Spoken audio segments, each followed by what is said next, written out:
So I've come to Kenya for, well, lots of reasons, but the two main ones is on Tuesday we had our world class finals. So world class is a competition where we're on the search for the best bartenders in the country. So on Tuesday we found our best bartender of Kenya, and she's on her way to Miami in September to take part in the global finals. So I was a judge at that.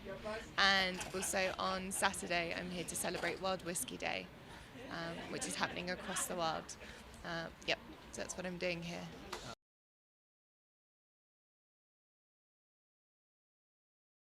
So I was studying geography at the University of Edinburgh, and I moved up to Scotland and I fell in love with Scotland, and I also started bartending, just like the guys that we were judging on Tuesday actually, very much like that. And I fell in love with the spirits industry and hospitality. And then when I graduated I thought, well, why not specialise in a spirit? I live in Scotland, so let's go for Scotch. And took it upon myself to try and learn as much as possible as I could about the category. So that's why I ended up doing a second degree in distilling as a result. And then that sort of fueled my curiosity, but also my passion for the industry even further. And it's what's allowed me to sort of travel around the world and educate people and open people's eyes up to the category of Scotch whisky.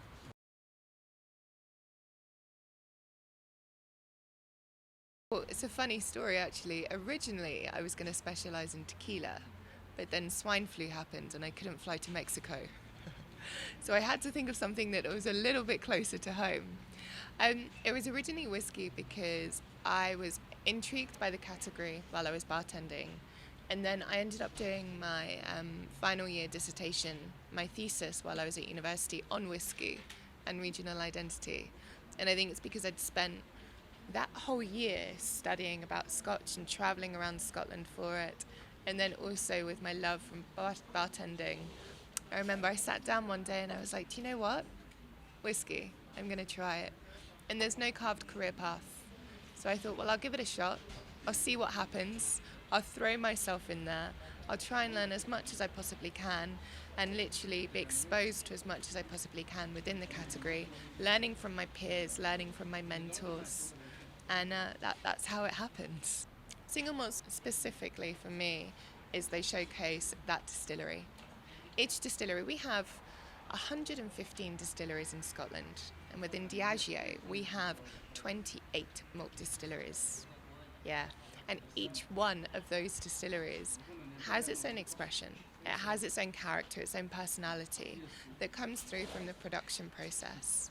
And then within a single malt, what we see is we see that personality framed within almost like a picture frame of cask types. And so the reason I love working with single malt specifically is because it showcases that distillery style. Yeah.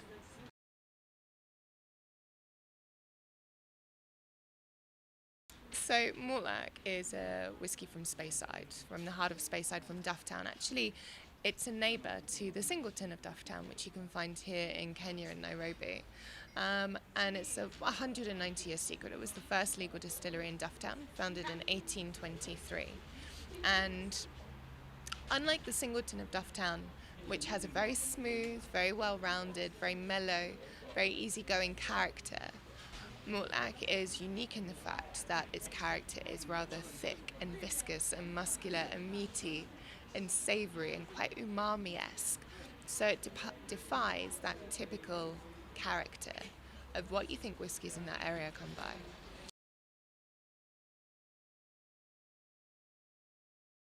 So women have always been part of the whiskey industry, but I think we've always been, well, not even behind the scenes, we've always been there. So Elizabeth Cumming, who was one of the greatest distillery owners at Cardew Distillery, also in Speyside, who really saved Cardew from the excise men.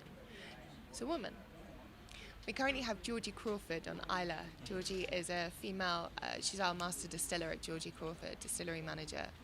And she's a woman. Actually, Lagavulin is celebrating their 200th anniversary this year. And then we also have Maureen Robinson, who has 34 years of experience of blending, and she's the master blender for the Singleton of Dufftown. So there have always been women there. And I think for me, coming from the bartending industry, from hospitality, people know that work within that there's no age and there's no gender. You're just a team. And that's the great thing. And so I approach this with that same attitude, just a team.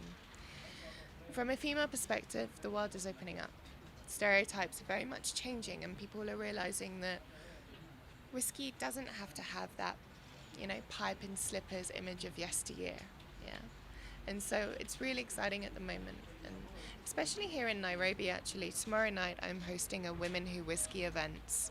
And we've got over 30 women coming down to it, and it's sold out within half an hour. So I'm not alone. And whenever I travel, wherever I go around the world, there's always a burgeoning scene of new women coming into whiskey, realizing that it doesn't have to be just a man's drink. There's no gender associated with it.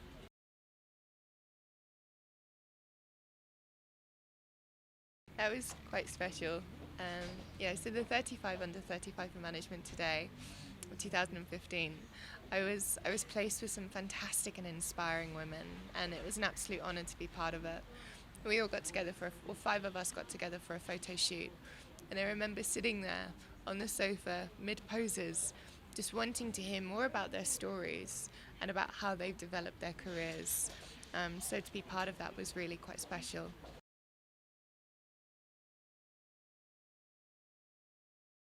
This is not only my first time in Kenya, but my first time to Africa.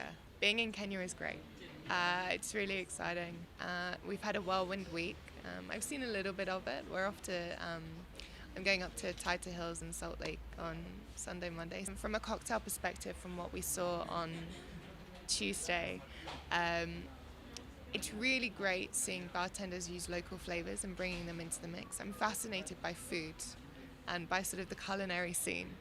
And there's no lack of that in Kenya. Yeah. So here in Nairobi, it's great seeing all of our bartenders incorporating local produce that they found at the market, etc., and bringing in local flavors. And from a whiskey perspective as well, for me, there's these people are here with open eyes. They're willing to learn and intrigue. They've got this curiosity about whiskey, which is really exciting. So.